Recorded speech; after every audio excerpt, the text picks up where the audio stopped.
They tricked a single dad into dating a disabled girl. Her words shattered him. The first time he realized something was wrong, it wasn't because of the whispers, or the awkward smiles, or the way people seemed to watch him from a distance. It was because, for the first time in years, a single father who had learned to survive on silence felt his chest tighten with a pain he couldn't explain. What began as a harmless invitation, something meant to pull him out of loneliness, slowly turned into an emotional storm that would break him apart, and then quietly rebuild him in ways he never expected. If you believe in kindness, second chances, and the power of human connection, take a moment right now to like this video, comment your thoughts, share it with someone who needs hope, and subscribe to the channel.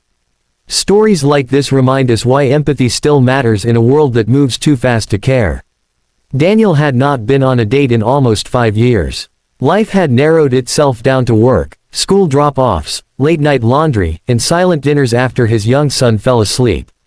When his wife passed away after a sudden illness, the world didn't stop for him. Bills still came. His child still needed bedtime stories. Grief became something he carried quietly, folded neatly into the corners of his life where no one could see it. People admired his strength, but no one asked how heavy it felt. So when his coworkers suggested he meet someone, Daniel resisted at first. He wasn't bitter, just tired. Tired of expectations, tired of pity, tired of being told he deserved happiness as if happiness were something handed out to those who waited long enough. But they persisted, laughing it off, saying it would be good for him, that it was casual, nothing serious. He didn't know that behind their encouragement was a cruel joke disguised as kindness, a plan formed from boredom and poor judgment rather than empathy. They introduced him to Lena on a quiet afternoon at a small community cafe. Daniel noticed immediately that she moved differently, carefully, her body shaped by limitations she did not try to hide. She sat in a wheelchair, her hands resting calmly in her lap, her posture dignified and still.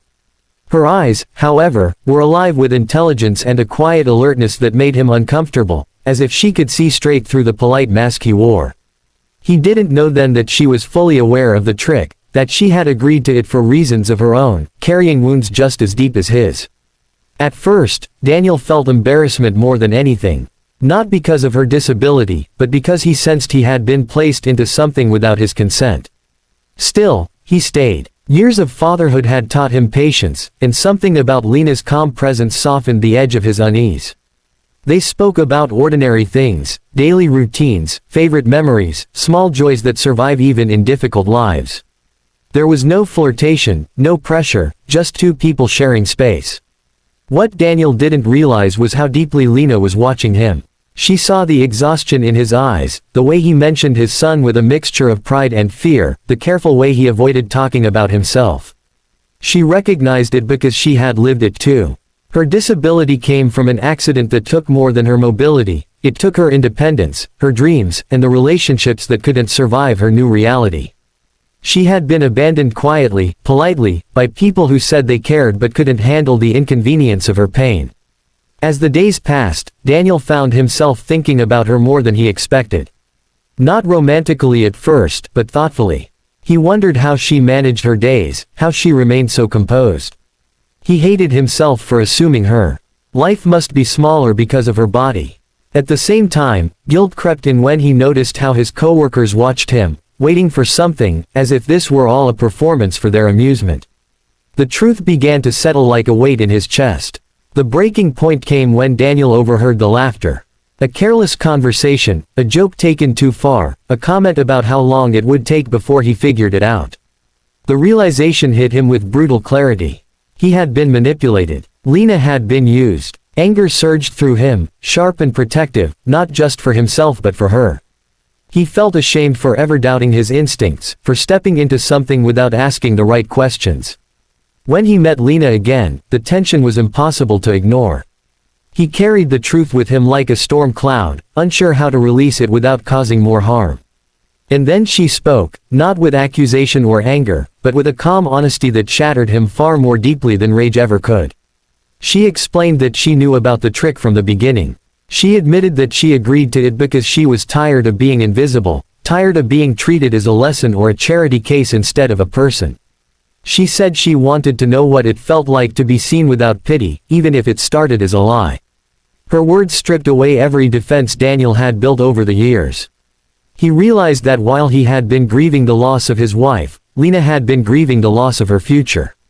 While he feared opening his heart again, she feared the world had already closed its doors to her. The pain they carried was different, but the loneliness was the same.